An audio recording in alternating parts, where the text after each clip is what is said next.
সম্মোহিত Stanley বলেন, maestro things beyond of our imagination.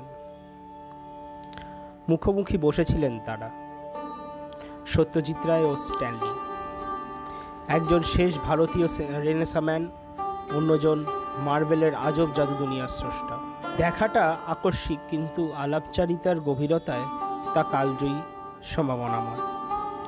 Marvel কমিক্সের অন্যতম প্রাণপুরুষ এবং ডিজনির পরবর্তী সময়ের স্রষ্টা, শ্রেষ্ঠ কীর্তিমান স্ট্যানলি এবং সত্যজিৎ রায়ের মধ্যে যে আলোচনা হয়েছিল তার বিস্তারিত বর্ণনা সেভাবে আমরা পাই না। তবে বিশ্বসেরা কার্টুনিস্ট স্ট্যানলি অবাক হয়েছিলেন সত্যজিৎ রায়ের বিদেশি কার্টুন, কমিক্স এবং পাল্প জগৎ সম্পর্কে ধারণা ও জ্ঞান দেখে। স্ট্যানলি তার ব্যক্তিগত বন্ধু মরফি ডুয়েলড্রফকে লিখেছিলেন, রে things beyond of our imagination, অর্থাৎ সত্যজিৎ এই মহান স্রষ্টার ভাবনার থেকেও এগিয়ে ভেবেছিলেন। কি ভেবেছিলেন সত্যজিৎ? সত্যজিৎ রায় কমিক্সের স্পাইডারম্যানকে চলচ্চিত্রে আনার ভাবনার কথা জানিয়েছিলেন। সম্ভবত সেটি ছিল সত্যজিতের তৃতীয় মার্কিন মুলুকে যাত্রা। আমেরিকায় তখন বসন্ত। New York film festival Satyajit বিশেষ অতিথি, এশিয়া থেকে একমাত্র প্রতিনিধি তিনি। নাতিদীর্ঘ বক্তৃতায় ফ্যান্টাসি চলচ্চিত্র সম্পর্কে ভাবনা, বিশ্লেষণ এবং এশিয়ার চলচ্চিত্রে ভ্রাতৃত্ব বিষয়ের তার বক্তব্য রেখেছেন। কিছুদিন আগেই কানস আন্তর্জাতিক চলচ্চিত্র উৎসবে ঘরে বাইরে পাম এডিওর পেয়েছে। অনুষ্ঠানে তাবর প্রযোজক ও পরিচালকদের মধ্যে উপস্থিত ছিলেন স্ট্যানলিও। এরপরে স্ট্যানলি সত্যজিতের সঙ্গে কিছুটা সময় আলোচনা করার আগ্রহ প্রকাশ করেন। 63 সালে স্ট্যানলি স্পাইডারম্যানকে সৃষ্টি করেছেন। মাকড়সার বিষে খুব সাধারণ একটি ছেলের অস্বাভাবিক সুপারহিরো হয়ে ওঠার কাহিনী আমেরিকা, ইউরোপ, বাইবেলের থেকেও জনপ্রিয় হয়ে ওঠে। সত্যজিৎ সেদিনের সেই আলোচনায় স্ট্যানলিকে স্পাইডারম্যানকে নিয়ে চলচ্চিত্র নির্মাণের পরিকল্পনা দেন।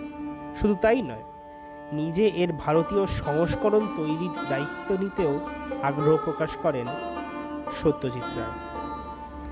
বিশ্ববরণ্যে সত্যজিতের এই প্রস্তাব ও পরিকল্পনা হজম করতে স্ট্যানলির সময় লেগেছিল কিছুটা, কিন্তু সত্যজিৎ স্ট্যানলিকে গত 50 বছরের পাল্প ফিকশন ও কমিক্সের ধারাবাহিক ইতিহাস ব্যাখ্যা করে বোঝান যে কমিক্সের বইয়ের পাতা থেকে এখন সুপারহিরোদের চলচ্চিত্র পর্দায় আনার সময় এসে গিয়েছে।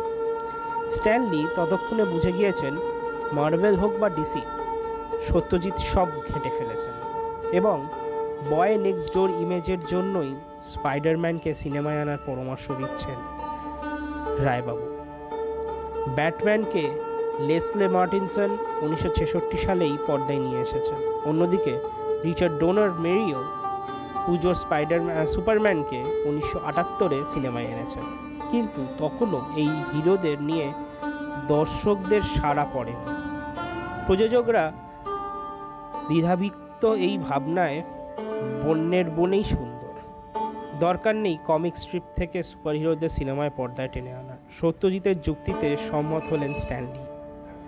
যদিও সত্যজিৎ নিজেই ছবি বানাবেন এমন কোনো ইচ্ছা প্রকাশ করেছিলেন কি না আমরা জানি না, বা জানার যায় না অ্যাকচুয়ালি, কারণ 68 সালে হলিউডের দ্বিচারিতা সত্যজিৎকে মানসিকভাবে যথেষ্ট আহত করেছিল।